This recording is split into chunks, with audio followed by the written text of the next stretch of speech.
Okay, today is Tuesday the 28th. This is the policy meeting at 6 o'clock. Present from the administration is Mrs. Torsia. Board members Carol Bites and Mike Wolf. Presently there are no members of the public. Mr. Kurtz and Mr. Speed are unable to make the meeting.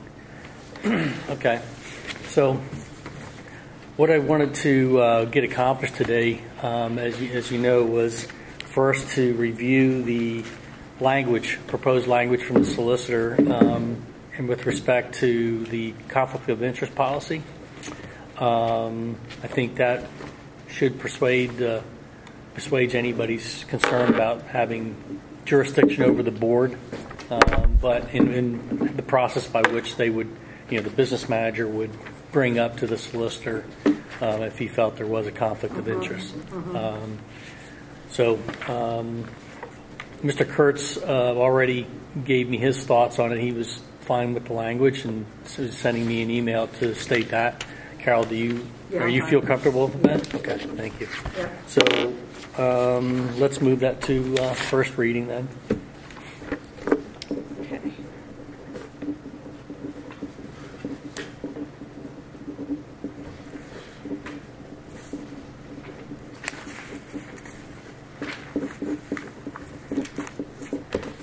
Also, what I wanted to do with since we're kind of on a time crunch with these two, the child abuse policy and the suicide awareness policy, if we could agree that because of the complexity of it, I would rather see if we could send it right to Mr. Subers, Fox Rothschild, for him to glean it and see if there's anything that would need to be altered or changed. Well, I guess these are right from the attorneys at PASPA. Correct. Right. Who actually held the seminar that I attended last week. Yes. If you want to come up here, Mr. Smoker, you can sit here closer. Thank you. How are you? I'm good. How are you? Good. I guess that's the normal routine. That's the methodology we would follow anyway. Just make sure that there's nothing has to be tailored specific for our district. And to be quite honest, I don't know that we necessarily want to touch anything with this. Right, I don't. Right. I read through the child abuse, and like I said, we are compliant from what the requirements are, what we know that we were supposed to be doing with regards to the 3-hour training every 5 years of every person who's in contact, bus drivers, aides, cafeteria workers, the custodians, the maintenance guys, anybody that's working within the building, anyone that is coming in, coaches, coach volunteers, we did not do people like sports boosters or music boosters, even though they're working with the kids, they're really not under our jurisdiction, But Mrs. Bites said that she felt as though she had some other information that... And you know what, though? It wouldn't affect us moving this along. Right. The fact that we have to be in compliance with this. So if it's a compliance issue... It would really just be a matter of whether or not we have to extend the training to them, or if they have to show or demonstrate that they've been trained in being able to... I don't have my notes with me, I'm sorry, because I wasn't prepared to... To be honest, I did say that, we got this last minute, I think it's a great idea. So. But, and I'm going to agree with you that we should move it along. But we're going to have to come back to discussion on, I'll have to bring my notes on as far as complying with okay. it. We can't change it because we don't comply with it, so we might as well move it along. Right. But there is concern that the lawyers gave us a heads up that people working alone with kids in the snack shack is probably going to be a compliance issue with the new law. And I see that on G, 8G.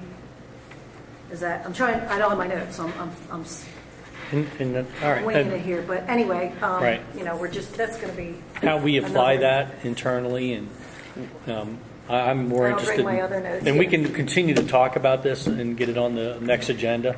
It's just why we do that. I would also like to get it to Mr. Sewer's Yeah, I agree. group. So I'll take these home and study. I think the bigger question is how far we have to reach out with regard to people who are going to be working around our students in the capacity of, selling goods on our school property. I mean, that's where it really... When we send this to Subers, we should ask him what his interpretation is of it.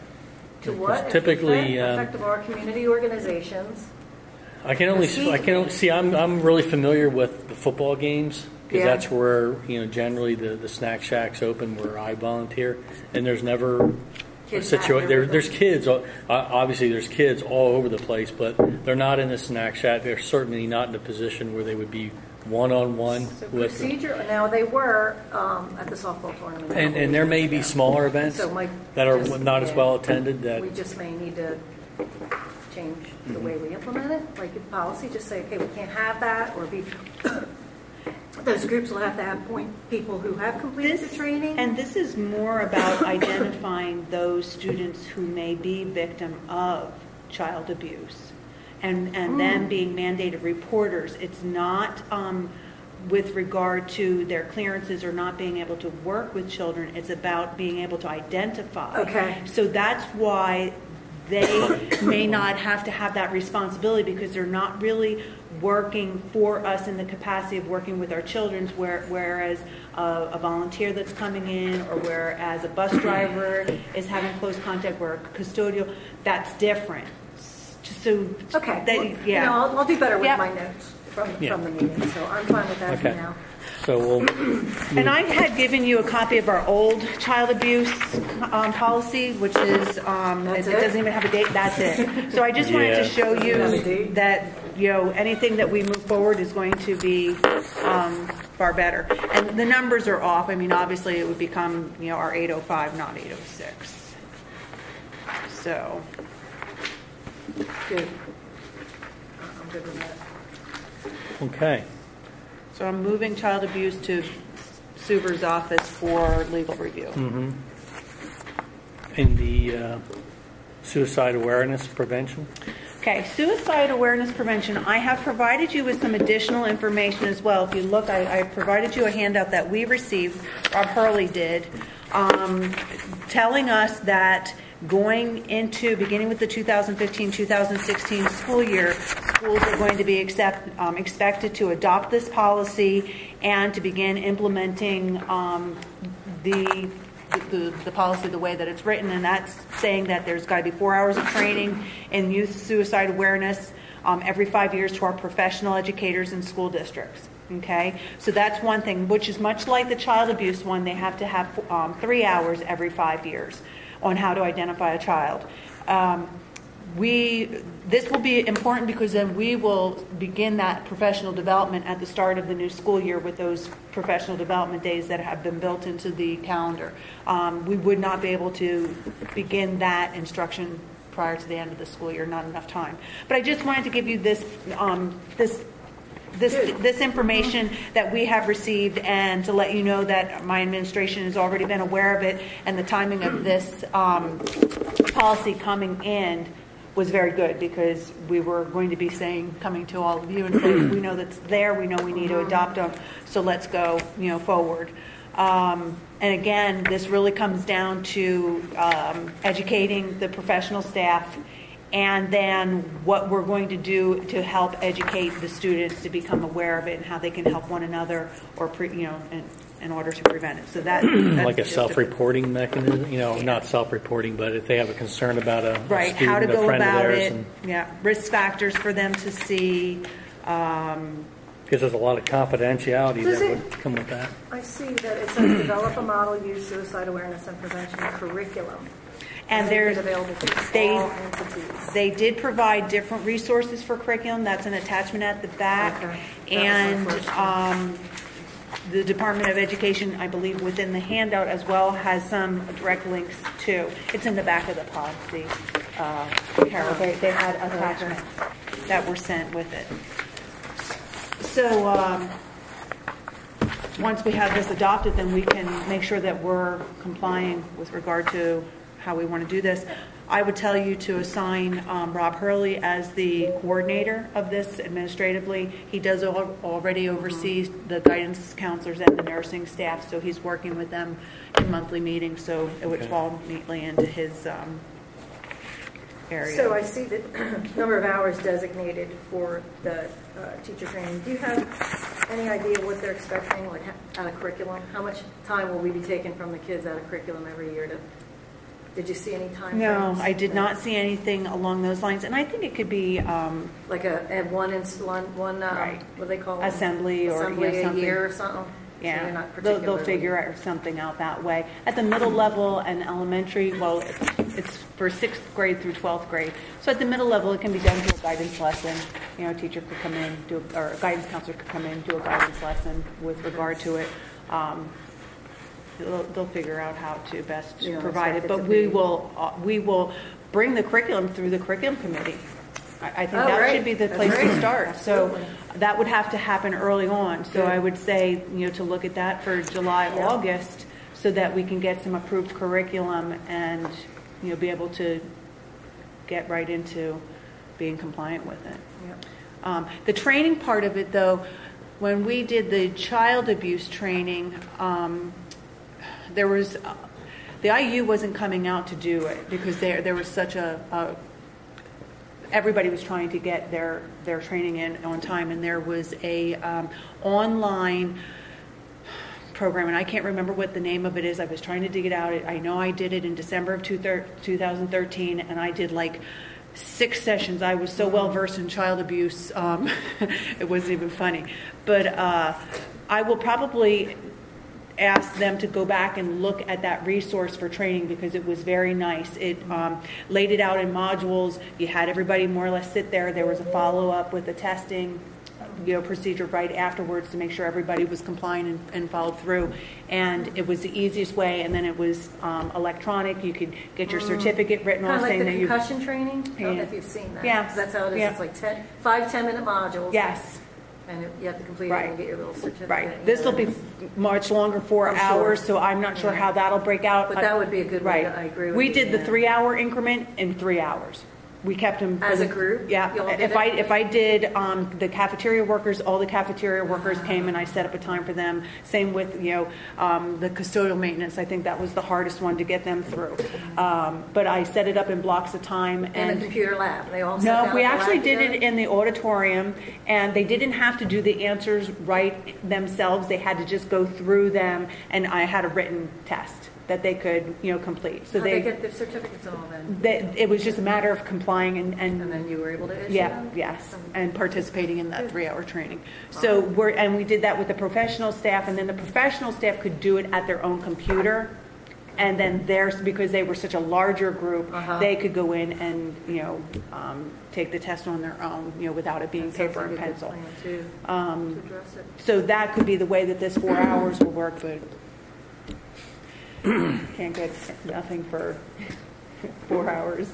I'm sure there'll be something that'll have to go along with that, with the 4 hours, depending on what we're asking. If we're asking for after hours, so just be prepared, you know. So we may want to address it in a professional development day and have everybody do it and say, this is what we're doing for 4 hours. So that would be my recommendation. So if you would like, I would push this one through to legal as well. You, okay? Yeah. But we can always continue looking at it in you know, parallel with what he's doing. I think the adoption of the policy is best, and then the following thing that we should do is create the curriculum and get that put through, and then that way everybody will be set. That And sounds then like a plan. they'll have to come back to the board because there'll be some expenditure for the online training that we would do, but For the record, Mike, I was telling Mrs. Torsia, I'm a little iffy about the government passing this down on us. I would rather that we spoke about sensitive subjects like this on an as-needed basis. My thinking has always been that sometimes you plant the seeds in a young person's mind who wouldn't otherwise be thinking about these things either. Suicide as an option, and I kind of resent the government telling us that we have to do this. I would rather we had done it at the local level and in the ways that we seem and groups that we see it as appropriate. Yeah, But I can see your point. I mean, maybe the counterpoint would be, you know, there might be a friend who, you know, sees a change in their friend, and you know, they're not really sure what's going on, and you know, maybe something like this would plant that seed to like, well, you know, maybe I should say something. I'm really concerned about my friend. Maybe I should say something in confidence to, They want everybody trained to be able to identify, and I understand that. I yeah. just, I believe it's government over-regulation for the record. Noted. Not because we shouldn't do it, but because we should do it the way we want to do it. Okay, now we're down to your, So the dirty work. your use of facilities and school volunteers. I don't know which one you want to go with first. So use of facilities is the first one on the list, so we can start there if you'd like. Okay. That was the 20-page. No, I think that's the volunteer one, which is the 20-pager, to be honest with you. The use of facilities is really, what I'm looking at are the guidelines. And if we look at page 3 of 4 of the guidelines, well, you might want to start with the policy itself. I'm sorry, I'm jumping the gun, just to make sure you're okay with the language. I don't think there has to be much of a change there with the use of facilities. They should be available for community purposes, provided that such use does not interfere with the educational program of the schools. They do submit permission, and they have to request in writing, and it has to be, ultimately approved by the superintendent upon recommendation by building principal. And we also go through a few other, administrators, school-related organizations, school-related community activities, and private interest groups. I don't think there has to be much change with that. Are you looking at the old policy? Yeah. And I'm not seeing that there has to really be much change with that policy Other as than- far as the use of it. All right, where are we at? It's the one-pager. Yeah.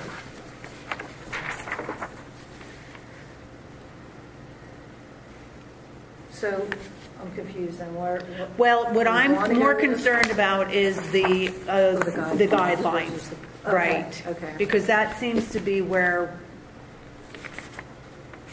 Although if we're not really looking at changing anything with this, I would like to have it scrubbed to see, to verify that the school code references that are Okay. here are actually valid or have not been superseded by something else. Because you can tell by the printing of this, it's right, somewhat old. and then we just do a revision date. And I don't think the guidelines really have to go through the same procedure as what our policies do. I think guidelines are only recommendations, and they're not, I don't know that they have to go through for readings. But Yeah, that's I think something, you're right. I'm pretty sure that they're completely under board control, and it's not something that has to be. But, I mean, regardless, once we get there, you can decide how you want to proceed with them anyway. So this is what you're proposing, though? Well, what I'm not, no, this is what we have currently. And I know that the last group spent a lot of time with this, but there seems to be the question that comes up constantly is, who are we really charging? Even though it says, category 1 is so-and-so, category 2, but it really is not detailed as to who really fits into those categories.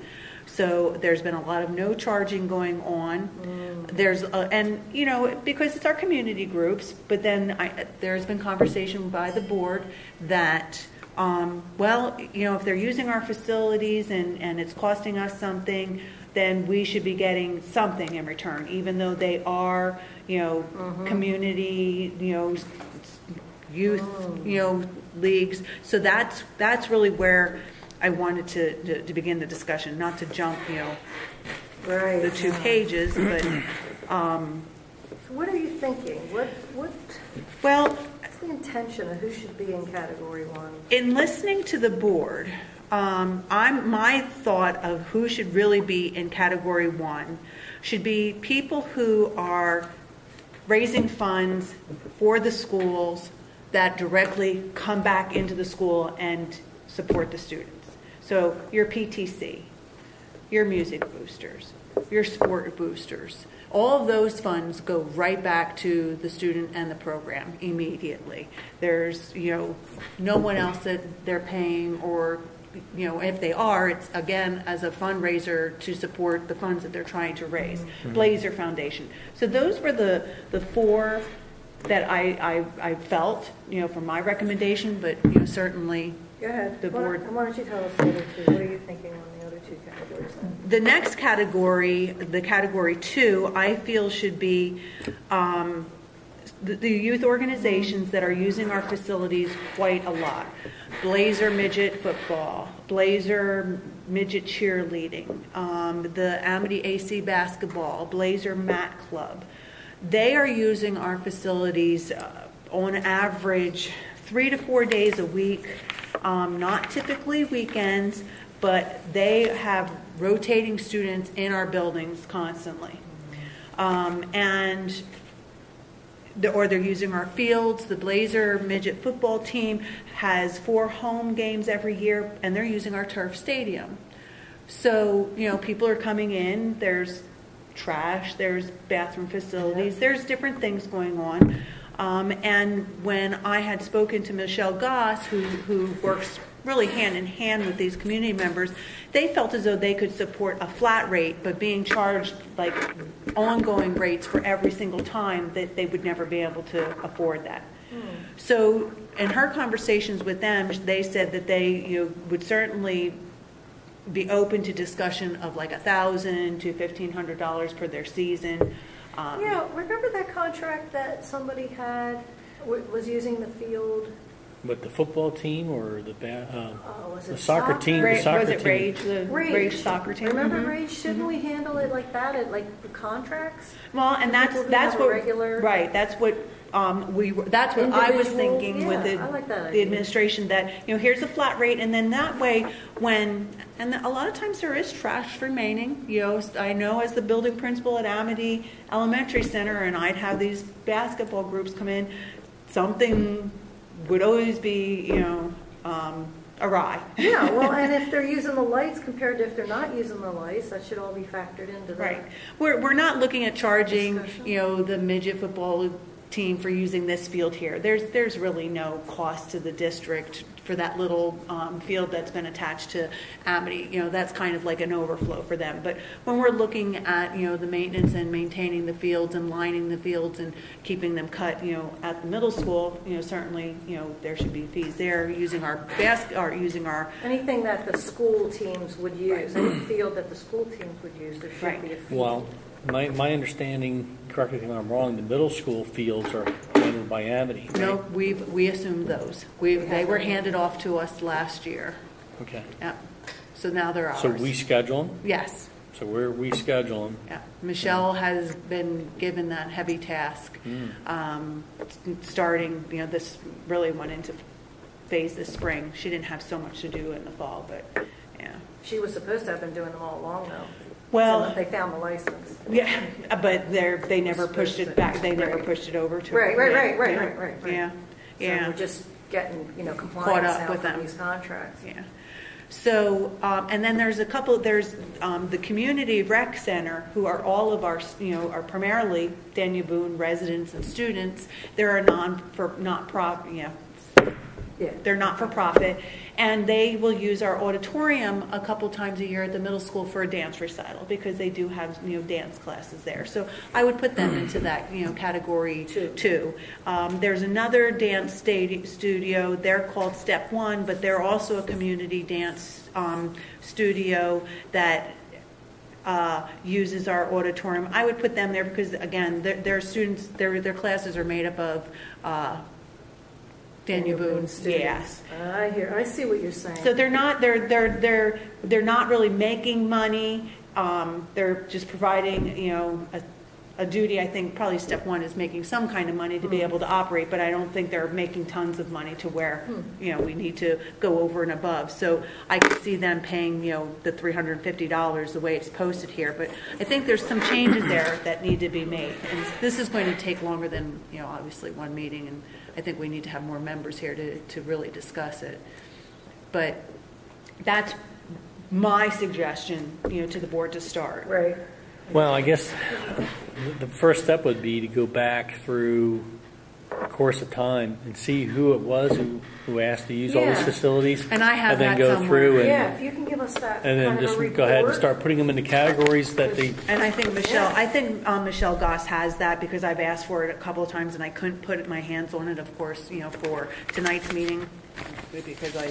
So, like, Things on it. group 3 then, are you thinking like that? Group group 3 came that up? obviously if you want to do something completely different with somebody who wants to use your stadium on a regular basis and they're willing to go, like Rage paid originally, I think like $10,000 to use it and they were able to use it whenever they wanted to during the however many times a month, as long as it didn't conflict with any type of school related thing. So they could have been on the field at 8:00 at night after all of our activities were over, or they might have been on a Saturday for a game or something like that, but they had a little bit more use. So that was where the board decided to negotiate a contract. It wasn't costing the board anything really to allow this group to use the facility because they were using it more for practice than for a lot of games. So you weren't bringing people in to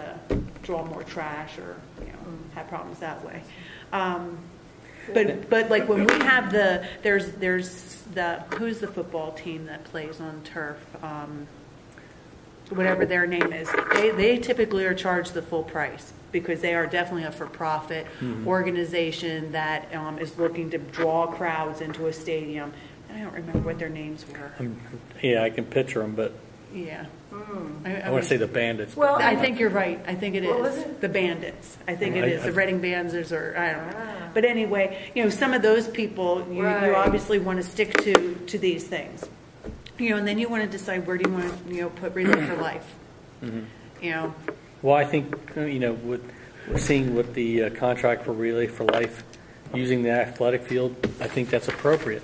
Yeah, Because there's a lot of use of the Yeah. facilities, the lights are on. yes. They do a good fit job right cleaning into up. category 3. Is I've that heard what that you're saying? And that's where I went. I did Yeah. charge them the category 3 because I didn't get any extra feedback from the board saying more. So I at least went with what I was think on I think that's appropriate, and because when I was there, I know like all the teams sent the parents, all the kids, they went out and picked up every piece of trash, even if it was there before we got there. Right, and You they're know, having so- a dumpster brought this year and to take all of their trash away now as well. Okay. So that we're not even going to incur the cost of getting rid of their trash. So they've put a lot of different steps in place to.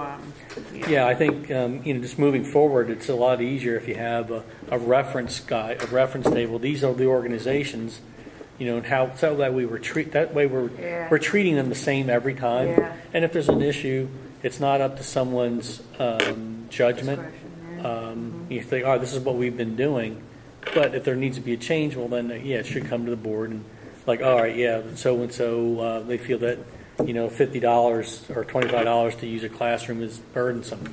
All right, well, let's talk about it and then make a decision Yeah. from there.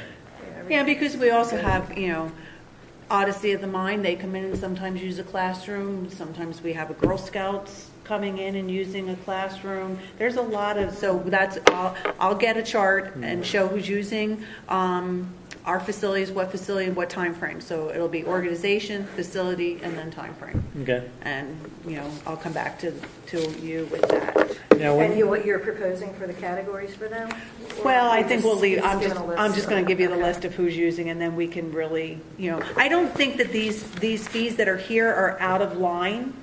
I think we just need to really determine Who fits in be where. more specific to category 1, because it's been open for, Yeah, for everybody. right, and it's been very difficult to really assign a fee, and then, the business office is trying to assign a custodial fee, but that's not always the case because there's not always the necessity for the custodian. Because some of these places come in, like the dance studio comes in, they clean the place up better than what it was presented to them. Like they make sure every piece of trash is picked up. They go through, the aisles and rows and just, clean it. And I can't say that we're necessarily giving it to them as clean as what they're giving it back to us in some cases. Depending on, who was in the auditorium last and did we have the manpower to get to that before their program. So, Right. I hear so you. they're cleaning Right, everything up. So they might be picking up. Right. I just have a question on that college counseling for-profit organization I came up about a month ago from Lancaster College Planning Services, and they were pretty much their intention is to sell life insurance, right, to fund your college education. Oh, I don't know, but Well, do you know offhand what category they were treated in? Because that's a sticky one for me, because they are servicing Right. families. I with don't income know. financing. You familiar with that? No, it's the first I've heard it. Oh, we got a postcard. You didn't have, what grade your daughter in? 12. 12, yeah. Well, I guess they were doing it for earlier, the younger ones. We got it. And it was just a bulk mailing to the community. They didn't use Daniel Boone's mailing list because my son doesn't go to Daniel Boone. That's how I knew. And I spoke to Mr. Rathko about it. And that's what they do. They sell that. You buy life insurance. You buy a life insurance. You remortgage your house to buy life insurance. And then the life insurance pays for the college tuition. And then you get your write-offs for college. That's how you get write-offs for college tuition. Some sort of, I'm not going to say a scheme, because it's a real plan. Mm-hmm. But they were coming in. It caught my attention because I thought they were coming in as a Boone organization, but they clearly were not. I looked it up online. They're for-profit. I think they were. And I think they were rented our charged. facility. Yeah, I think they were charged the full rate. I think then. they should have been. And I'm pretty sure that they were. I'm not even yeah. here to condemn Yeah, anybody if they're they weren't, in here doing business, soliciting, But that's pretty much, yeah. And that's a hair. We got to watch how we split that, because Right. in a way you could argue it's a service, but they're a for-profit. They were clearly coming. Yeah, to. it's not the same thing as necessarily having their senior pictures or your pictures being taken, like Barksdale or Right, someone like that. Right. That's kind of in that same category. Yeah, They're trying to sell something too, but it's They really do give you the free yearbook picture. Yeah, it's those. So anyway, those are Yeah. the discussions we need Okay. to have. All right, so Thank you for bringing that So to that's our really attention. your concern with this is how to better place yes, these into that categories. that is the biggest concern, That's a good and really then maybe the committee could review the other pages, supporting pages, as far as food and drink will not be permitted anywhere in the gymnasium when food preparation is required. Food service director has to be there. Do we need to change some of those things too? So I would just say let's really look at overhauling the guidelines for the facilities use, and I will send the policy itself to legal with the others to check the codes and make sure that we're up to speed. I did ask PSBA if they had any current facility use policies to share with me, but I think that Andrew was gone by the time that I had requested, because I just was thinking of it off the top of my head, like, oh, maybe they have one they can share, because he had given me, I had gotten another one from him, and he didn't get back to me, so I figured, okay, he's done for the day. So, but I think that we just really need to go through this guideline page and see if there's anything that we need to change, do we need to add, make, it more detailed, so. Boy, I'd like more of the community input on this too. And I don't disagree, what- because what we would like, Strap them, I know. right, what we would, the goal was to try to get this for the summer ready so that we could get information out to them saying change in policy, please be Yeah. aware. And, maybe we can, get it on I Facebook, hate Twitter. that knee-jerk reaction after we make a change, then we find out, Right. wow, we didn't need to do that. Right. Because Or- we didn't realize the Or ramifications. get more of it. input as far as. Yeah, can we do that? You wanna put it Well, on let me Facebook ask you, as well? we're going to have, I invited, I sent out, with Mrs. Torsh's help, an invitation to the PTC, Blazer Foundation, Sports and Music Boosters, and I asked them to filter it to other people that they would have an interest in discussing fundraising for our next meeting. This might be a able to great idea. dovetail with that, since you're going to have the same Because crowd. that's why they'll be using it oftentimes, is to That's raise. the beauty of the system. So we can coordinate that. That's, But in the meantime, I'll get Yeah. the chart together. Yeah, because we'll still be talking about this. and try to get maybe- this out to those same people that you pushed the invitation out. Yeah. Please take a gander at this too. We'll be looking for your input at the same time. But I think we'll have to reach out to the MAC clubs, the Blazer, the youth. Those are the big ones. And I'm sure we can get something out. Michelle Goss has, good communication with those organizations, so I will ask her to communicate to them. Yeah, I had a brief conversation with Laura Reno last night. She, to make sure it filtered down to her, she got 2 invitations, one from PTC and then one from Kelly Hefner, who also forwarded to her from the sports side. So hopefully that's, filtering out into the public, like for those people. But this would be another, something that we could dovetail off that. Yes. Since we're going to have the same group of people here. Yes. So. Perfect.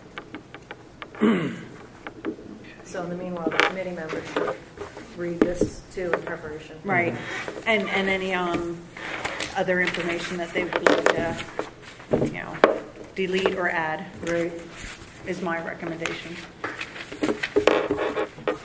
Teacher and mail come out a little bit. People. All right. School That volunteers. one's still to be worked on. Okay. Now, in speaking to Andrew Chris with PSBA, I did reach out to him today and asked him if he has the school volunteers policy, because our policy is, for lack of better words, really, really ridiculous. It seems to me, as I'm reading through it, as if somebody decided to make it be more like a handbook than a policy, is how it felt to me, and that the guidelines were really meshed in with the policy, and it just really felt muddy to me. There's old references to the Raptor system, which we're no longer using, and that needs to go. But more importantly, we contradict ourselves. At one point, it says that if you're a volunteer, under no circumstances are you considered to be a Daniel Boone employee, and then on another page it says under being a volunteer chaperone, you are now considered a member of the Daniel Boone area. And I think that's completely contradictory. I think that we should define the different parameters of being a volunteer, whether it's that you're a volunteer chaperone, a school visitor, or an unsupervised volunteer, and then set up parameters from there. But what Andrew shared with me was that he only had one sample policy, and I gave that to you at your spot. And that this is the most up-to-date with the new child abuse legislation. So the PSBA is advising all of their members to consult with their solicitors in developing policy and procedures on volunteers due to some of the vagueness in the law. So we can sit here and go through this and shave it, or we could go to this level, what Peters Township did, and just really start fresh. Right. And that's kind of what I'm doing, because what my recommendation would be, because as I was going through it, I'm putting gigantic question marks, and I'm just slashing out things, and why we have to have contact information for the buildings, principals, and it's so wordy. The original one. Yeah, the 20-page. Yeah, steps for becoming a volunteer chaperone is in our policy. I mean, this to me is not policy. It's more, you went right in the guideline, right? Handbook, like you said. Right. And so just in reviewing the Peters Township School District one, I thought it was a good start.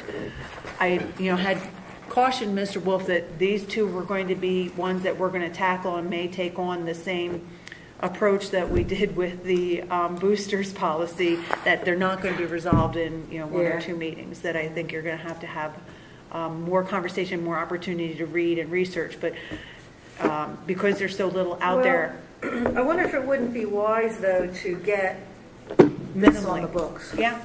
Like and then the amend others. it. So we wipe this convoluted mess out. Right. And get I was current. looking through the Raptor system is mentioned in here, and you this don't one use scares that anymore. me. Although I like the definitions at the end, I really did. But like I say, maybe we should just junk our 914. The only thing that I had reservation with was that they were requiring federal criminal history record check, the fingerprint. And I don't know if we want to put that burden on our volunteers only because it's the costliest or the most expensive one, and it doesn't give us any more other than out of state. But I still, the child abuse history clearance would still pick that up. Yeah. I totally agree. I mean, it's enough to get the volunteers with the 2 steps. I mean, it was nice when you had the Raptor system, and you just walked in there with your $5 or whatever it was, and it was instant, and you got it, and you walked out. But Raptor was only telling me if you had a speeding ticket in Douglas or Birdsboro, Douglasville or Birdsboro, and wasn't really giving me a lot of. So now it's the state police, and then the federal one that you have to do, and it takes. But I think it took us like 3 weeks after our application went in before we got. Well, and now the child abuse clearance can be done online, and you can get the results back faster. So for the federal, not the federal, the child line one. Yeah, that one. Yeah, you never. You pay your $10, you get your certificate right away. Right, but you have to take that certificate and then send it in with your. I think you had to get that. And then send it in with your federal too, didn't you? You used to, but now you can pay online. They never used to take the payment online. You always had to go and get a certified check for the child abuse one. You're right. The fingerprint one you could pay online, but then you had to go take the paper and then get your fingerprints done and then wait for them to get back that other paper. Oh, that's nice. So criminal was always a minute. Right. Pay your $10, put your information in. So now you can do the same thing for the Fed side. Yeah. Oh, that's and that one doesn't come back always as quick, but it does come back much quicker than going through the mail. It's so much easier than going to the post office, getting a money order or something like that. So that was the one thing that I saw that I would caution is requiring the federal criminal history for volunteers. Now, you could delineate that for volunteers who may be working in the capacity as a volunteer coach, as a volunteer, in some of their capacity where they're volunteering for a longer duration of time. As opposed to the school visitor. Correct. And that's why I'm saying if you want to start with some definitions, a volunteer, a chaperone, school visitor, unsupervised volunteer, and if you're an unsupervised volunteer, then maybe you want that criminal, you want that fingerprint if they're going to be staying with children on a 4-day school-related, Odyssey of the Mind, or as a TSA volunteer, any of those types of things where you're out of state or out of town. Well, what would the fingerprint pick up that the FBI report doesn't? Well, that is the. I'm looking at 3 and 4 on page 3. The number 4 is they're saying that they're waiving it. That's a waiver. They're allowing their people. They're allowing them to waiver the FBI one. So your fingerprint just gives a more broader search. So if you committed, a crime outside of the country or some other state that wasn't picked up through your criminal or your child abuse, then it becomes an alert. So. Yeah, you would think that if they're going to do. If you're doing the federal, how would the federal not pick up something like that thing? Mm-hmm. That's what, can't we just get the federal report in lieu of a fingerprint? I got a problem with fingerprint volunteers. I just do inherently. Well, and that's why I'm saying, I just don't know, do you not want to, well, and but you I don't want to jeopardize kids. So, is there something else we can do? Can we get the PA record, criminal record, the PA child abuse history, and the federal criminal history? You can follow the waiver, and the waiver is 1, 2, and 4. The waiver. I mean, number 3 is more or less saying that you can request the waiver. Yeah. But if you want to get rid of number 3 and you want a waiver, period, or something on file. Well, I'm not saying to waive it. I'm saying to get it. Right. Get the federal, the FBI report. Oh, okay. Is that costly? That one's like 34, 36. It's in the 30s. And what's the fingerprint cost?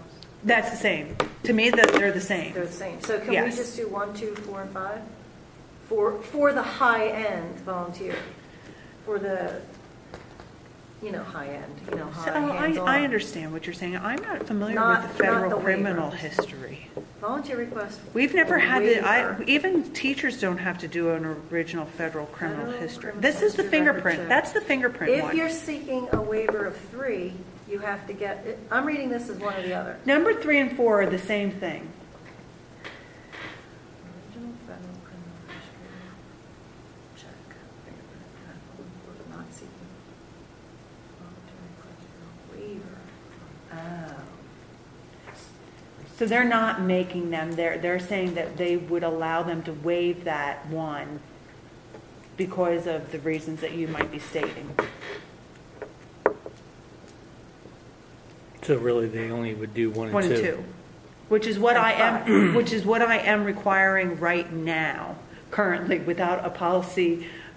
I've gone above and beyond the policy. Good. I've required that anybody that's going on any trips with our kids or unsupervised at all have to have these in. So, I'm not following policy. Sorry, I'm on record, Above and but I'm going beyond. above it, right?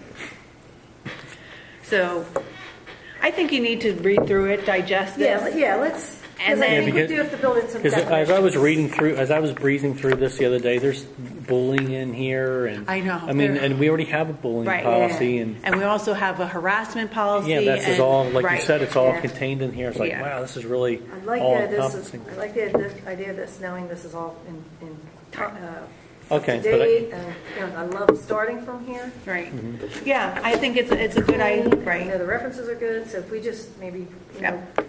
take a look at the two side by side and see what, and try to get a version passed. Yeah, because I'd Next like to go meeting through with this all more. the pages. Like, all right, this section belongs in our child abuse.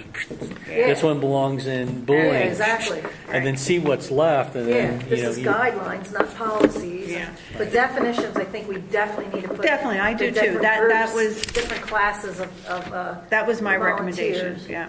And what we're, because if you're a school visitor, which I like this definition from page 6 of the original policy, the current policy, an individual who desires to visit a school for a specific purpose. I don't think they need to have Such- clearances. Exactly, and I want to keep that, I actually want Right. to keep that language in. But do we For want to? reading a book. But do you know, we want to grandma put a can read. requirement on them that when they come in and they're a school visitor, that they have to at least hand in their license? That we're holding something? You know, that, because we don't necessarily know them from Adam, and we're giving them entry into our school, and they might be coming in to read a story, and you know, a lot of schools now have the Raptor system at their buildings that you slide the license through, and it alerts you if there's anything going on with that individual that should not allow you to let them gain entrance, into your. Like I know we DUI. did a veterans, I don't a wanna World open War that. II veterans I don't know if I thing wanna open that. at one of the schools at Birdsboro. When my daughter was still in, I brought my grandfather in, and he didn't have a license because Okay. they had since taken it from him. But yes, I don't. I mean, it's just something to think about. I think we should, it's something to think about. How about we think about that? Right. So I think it's just some food for thought, and maybe Yeah. look at some other school districts and see Yeah. what are they doing with their school visitors? What are they? How are they Yeah. allowing them entrance? Are they just letting them come in? Which has been Because if you're a company the whole time, Right. that's different than Yeah. getting And if free there's some run. connection, like Right. you're connected to a child. Right. Then I'm thinking they should be treated a little bit more. Right. But there are some school But- districts that are Yeah, I hear you. requiring that, even if you're coming in, they want to know who you are, because, and these are pretty large school districts that, you're talking We don't about. want to be lax. We want Right. to keep the kids safe.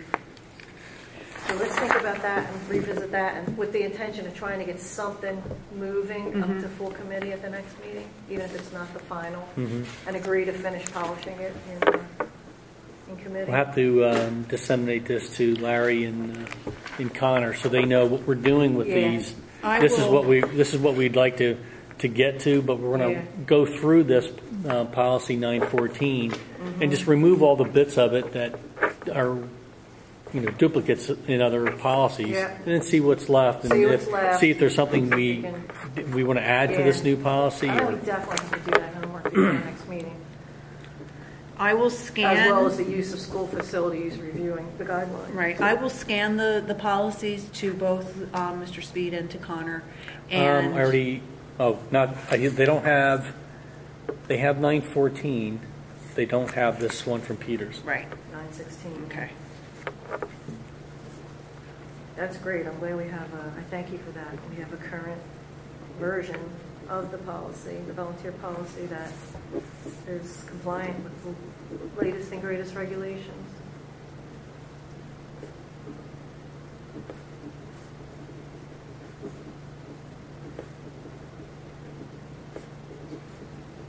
And I'll bring my notes because I think there was some gray area.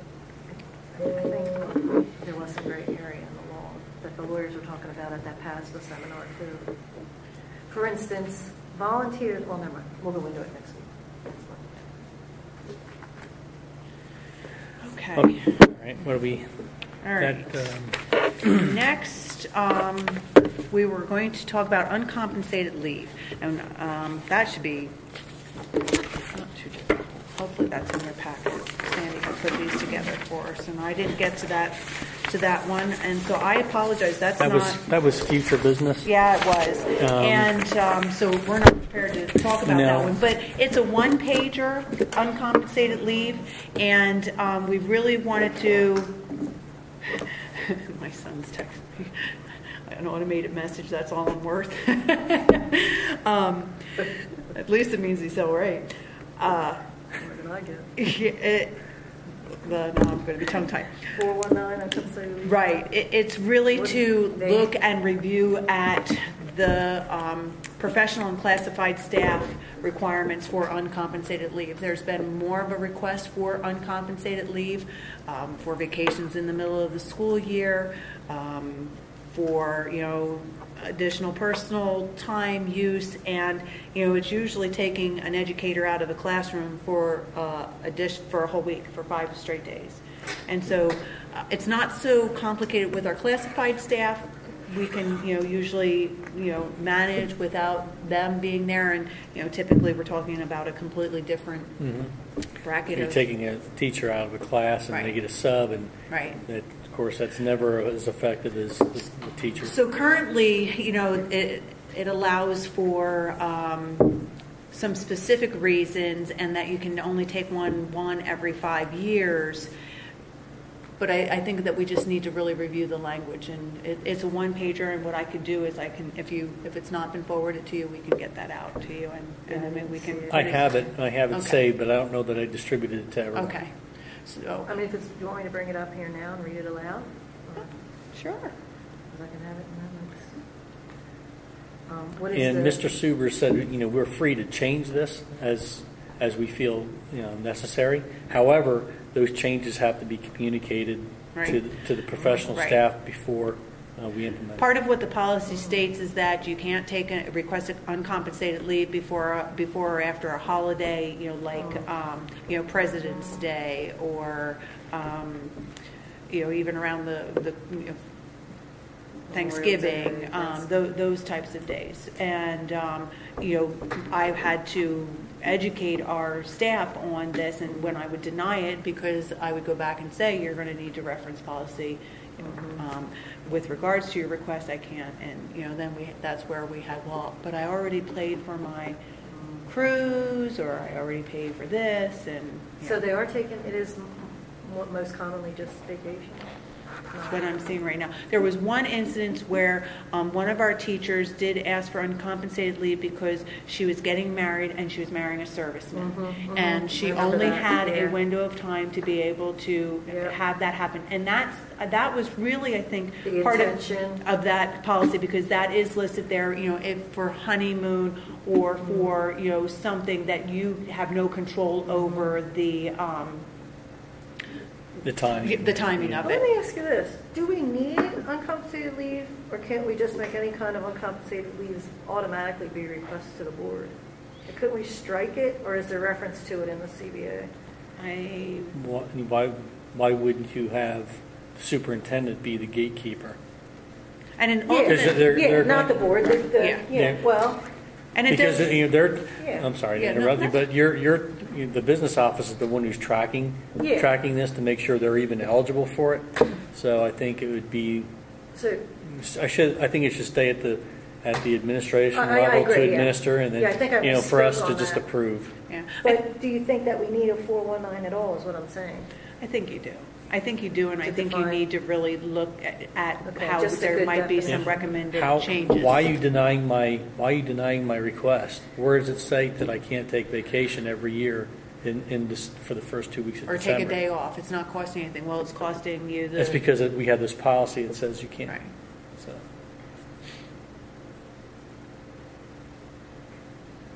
Sorry, one more. Can't That, go. and that's if the funny way of hooking up to the policies gets difficult too. With the iPad, the link doesn't like drop down right away. You have to. Oh, okay. Yeah. So, that certainly Yeah. something we can review for the next. Yeah, our next meeting will be, we're going to get into the fundraising. I'd like to start that conversation with the fundraising. We'll have the group here.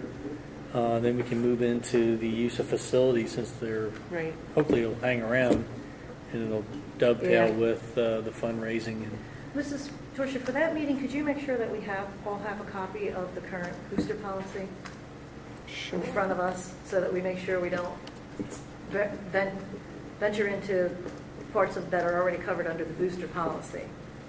Because there was references to fundraising and booster, and I don't want to write another policy that actually contradicts another policy. Or where it's obvious from the booster policy where we need to have discussion on fundraising. And I don't know, did I copy you on the email that I sent to the other board members that had a breakdown? All the Word documents that Sandy gave me? Yeah. I had taken all the requests for fundraising and broke them down by category. I don't think I received. Oh, good. I don't think I know you requested them, and I know Sandy sent them to you, but I don't think I saw anything come Oh, okay. back. All right. Well, then I'm But I could be wrong. So did you put that in an Excel spreadsheet? no, it's in Word. I put it in Word. I would like to request that, well, let's be done. You already have a copy. I have a copy. You have a copy. I have the copy that came from the Word document. You have the Word document that I forwarded to you with Okay. the Yeah, policies that we yeah, were going we'll to have that review in front of in that, the yeah. agenda. What I was going to ask is that I think one of the things we don't do well in this district is present aggregate data effectively. Like the list of all the fundraising in chronological and date order is great, but if it were stored in a spreadsheet document, then you could pull that, you could look at that data in any which way. You can pull it by group and see all their fundraisers. You can see a fundraiser and see which groups pulled it. I think You know that what I'm would saying? have to be a requirement per each of the groups, that they should have to keep something, so that if they were asked to submit the fundraisers that you have asked for approval on, that they could give us a list. But that would be very overwhelming for Sandy or Lisa to keep. Okay, I lost something there. Okay, What do you are mean? you saying- So we didn't capture all the fundraisers in that report? I don't know how it was Everything, laid out. what Sandy sent me was basically the last page of all our voting meeting, that sheet that has all the fundraiser requests for that given month. And I just copied every month's out of there and then pasted. I just went through and then took all right, student union. Whatever, the student council. And I did a word search for student council. Every time it popped up, I pasted that up there. And then for all the class, the freshman class, the junior class, senior class, all their fundraisers, and then went through the sports, through the music, the clubs, and I categorized them and how many they had in a given year, just so you could break it down and see. So are you saying that in that report there are fundraisers not in that report? No, I'm not. So he got them all? He should. Everything that came to the board for- or to me. Right, everything that came from So what us we from don't August. know is if people had unapproved fundraisers. Correct. But they should have been approved, Right. right? They should. Well- Because there are some actually missing from that report, what I'm talking about. There's going to be privately. some, all right, like this, for instance, the music boosters have the thing called Fun Night, which is an auction that we have at the Reading Country Club. And, people donate items, we get volunteer, we get people that own tickets to the Flyers games or other things, and they donate those tickets, And basically, we put all those up for auction, and it's a silent auction and a verbal auction, and you bid on those. But it's for the music side, it's their biggest fundraiser. I mean, the last 2 years, they brought in $8,000 and $6,000 respectively. So off-site fundraisers are never approved. it's not. It does not held on district property, so it doesn't need to be approved. And actually, we couldn't have it at the district, for approval because in our case, like that beef and beer that we heard about, there's liquor involved. Because you get people to donate more when they're a little loosened up, But those things will not, like if there's an event that sports has for something, playing golf or whatever, that you won't see that because it's not on district property. But I guess we should see that in the booster reports themselves. It will. You're going to see it in the booster reports because they have for the budget that they have to submit. Okay, so at least the preliminary. There is accountability there. Yeah, and how they're getting they're getting the money where they're. Okay, but getting back to these that we do approve, I would prefer that we started to get them in a spreadsheet, Excel spreadsheet, instead of just attachments at the end of the. Well, text in Excel is kind of. It doesn't work very well in Excel. Well, it's not. It's text set up for. Well, no, I guess we wouldn't ever capture. Well, ideally, what I'd like to see is a better filter mechanism, so you could use the filter functions. Right. I mean, like you say, the intention of Excel is to say you grab, ultimately and chart the one of the fields, one of the columns, right? Well, I guess. All right. Say So what would be the purpose? All right, you get it into Excel. What would you?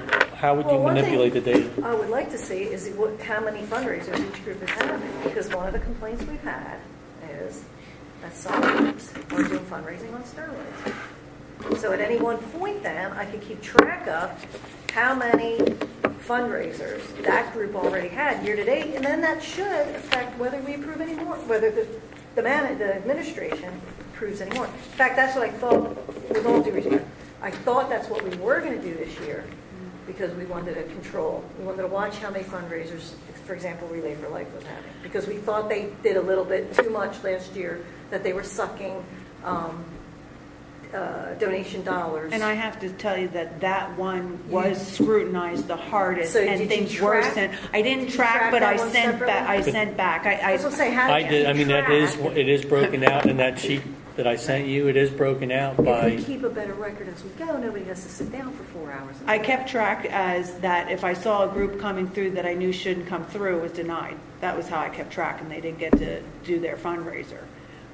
If it was a team that was not, affiliated with the high school, unless it was individual student teams that were trying to do things because, they're starting to see the value of, working together for a cause, like the little girls at the middle school who created a team for one of the little girls' grandmothers, and they wanted to sell iPod use time during lunchtime only, and for $1 they could listen to their music for their time at lunch. And so I did allow that one because they were taking their own little idea and they were trying to create money to be able to submit for their team for that little girl's. And I would say that's how I thought it should work. Thinking back, it took me about a half an hour to correlate 8 months worth of. I can sort in Word. If you have it in a table in Word.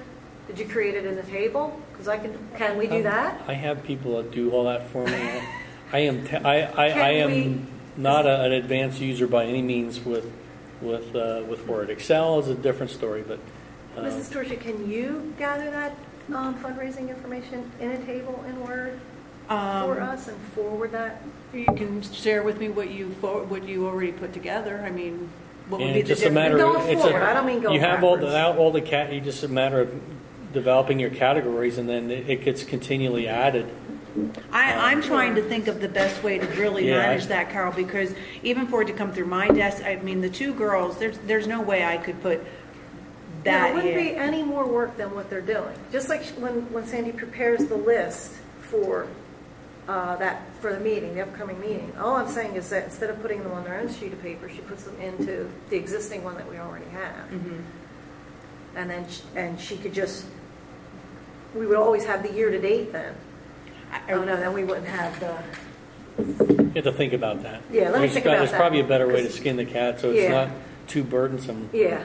Yeah, We're all let me asking think for about that we're before asking for Sandy And to. I don't yeah. want to make it any more burdensome for her. It's not my intention, but let me think about 'Cause that. I'm not a power user by any means of the word, but I'm thinking rolling Actually, around no, in if you just Excel. put them at the bottom, if you put all your year-to-date approvals, right? And she puts the date that they were approved. No, wait, now I'm thinking of the extra privilege. And then the bottom half, the bottom portion of that Word document would always be the most recent ones. Here's the ones up for approval on, April 23rd. And those are the ones we're approving that night. But the rest of the document is actually available. It'll actually be like a new page in the same Word document. I don't want to. I'll talk to you. Yeah, I don't want to speak. Mr. Smoker, do you have any? Speak to her. Just wanted to know that the child abuse policy, how old is the current one? It doesn't even have a date on it. It doesn't have a date of last revision I or. saw this date adopted, it doesn't have. Yeah, no, and have no idea. Looks like Act 33 of 1985. It could. The only date that's referenced on there is in the reference side, so it could be as old as 1985. But I don't know that for a fact. Okay. But regardless, we know that It's old. we had to modernize it, and thankfully, we as part of our PASBA subscription, we get these policies from them after they've already developed it. Right. Saves us a lot of time, and then that, for us, it's a question of what do we want to personalize, if anything, or Right. So. Just change it, and then so it's safe to say, just simply, that the policy is largely focused on identifying potential abuse victims and complying with all state requirements to aid prevention at the schools. that sounds pretty fair. And its basic idea is to give the tools to the people so they can see the symptoms and signs and hopefully follow through on that. Okay. I'm just going to put something in about the education, the suicide awareness and prevention. You're sending that to legal. So that's going through legal, and then it has to, the target date for implementation of the professional development would be next year, pending solicitor review, adoption, and curriculum creation. Yep. Okay? That's it. Okay. Carol, do you have anything? Nope. We're good? All right. The meeting is concluded at 7:07.